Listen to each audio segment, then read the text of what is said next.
ষষ্ঠ শ্রেণী 2025-এর জন্য আরও একটি ইতিহাস প্রশ্ন। পূর্ণমান 70, সময় 2 ঘন্টা 30 মিনিট। সঠিক উত্তর বেছে নিয়ে লেখো 1 গুণ 14। তাম্রলিপ্ত বন্দর অবস্থিত পূর্ব মেদিনীপুরের তমলুকে।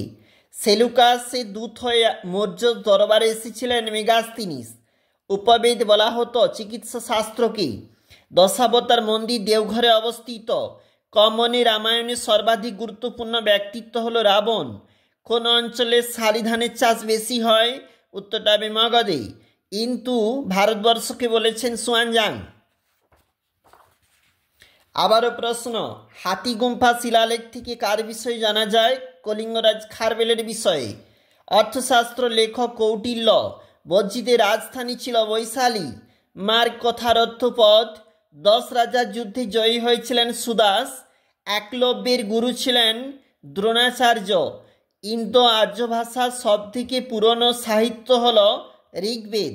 শূন্যস্থান ধর্মী প্রশ্ন দুটা রয়েছে এখানে, এবং পরবর্তী পৃষ্ঠায় বাদবাকিগুলা দেখো। এগুলা বাদবাকিগুলা রয়েছে এক কথায় উত্তর দাও 1 গুণ 9। এই প্রশ্নগুলির কিন্তু মান রয়েছে, এবং এগুলা রয়েছে 2 নাম্বার করে এক একটা প্রশ্ন, 2 গুণ 6, এবং রয়েছে 5টি প্রশ্নের উত্তর দাও 4 5টি। এখানে 15 নাম্বার রয়েছে মোট। 3 নাম্বার, অর্থাৎ দেখো 3 নাম্বার করে, এবং এখানে তোমাকে 5 নাম্বারের একটা প্রশ্ন কিন্তু করতে হবে।